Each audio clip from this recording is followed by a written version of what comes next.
She woke up to a cool breeze. It was too cold to sleep with the window open this time of year, but she remembers her mum closing the window just before drifting off to bed.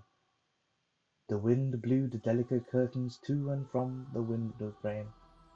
Rubbing her eyes, she stands and wobbling around as the sleep slowly escapes her body. Her room, her safe place, was cold and dark. It was way past her bedtime. She looked to the door and the landing light was off. Mummy and Daddy must be in bed, she thought, slowly navigating the creaking floors. Each step of her soft rabbit shoes on the floor caused the floorboards to screech with agony as she slowly moved to the window. Outside, she could see the woods. The woods were dark, and rows of trees roamed endlessly through the deepest night. No lights were ever seen there. But not tonight. There was a light, spitting and moving left and right again and again, with embers rising to the cloudy heavens. The girl peered through the window. "Looks fun, doesn't it?" said an unfamiliar voice. She spun around like a top, searching for the voice.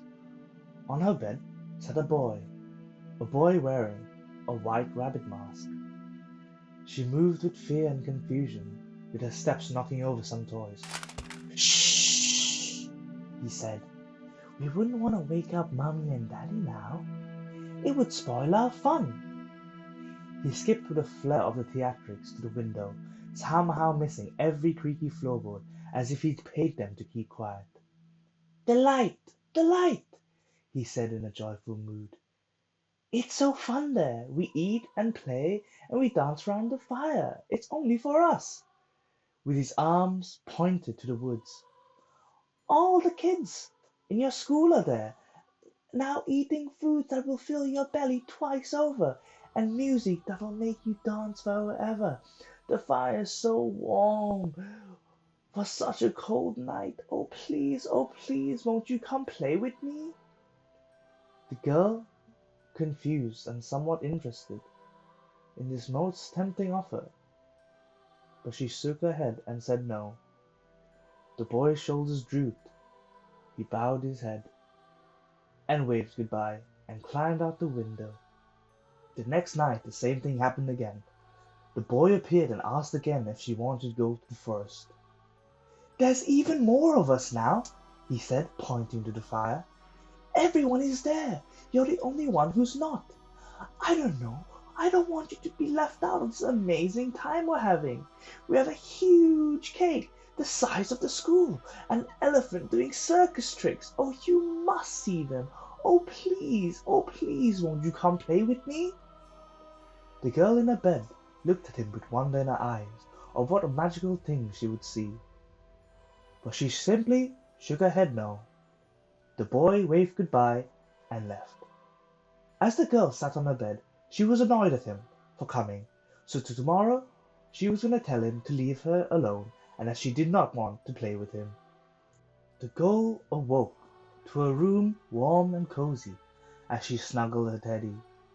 She walked to the window to find the light, but all there was the darkness she knew and remembered. She smiled as the boy had finally let her alone. She walked to the bed and got to sleep. As soon as the hands of sleep were about to hug her, she heard a creak on the floorboards and toys being moved around. She looked over her shoulder and saw the white rabbit mask on the floor. She looks around for the boy but sees nothing. She slowly pulls off her duvet and put both her feet on the floor. Two hands, long and thin, grab her. She screams and jumps back on the bed.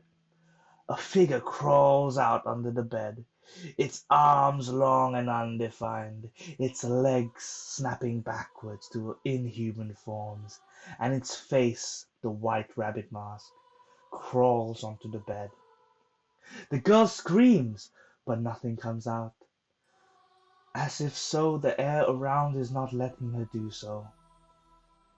The rabbit mask moves towards her, and in a soft, ominous tone, the monster says, Since you don't want to come play with me, I've come to play with you instead.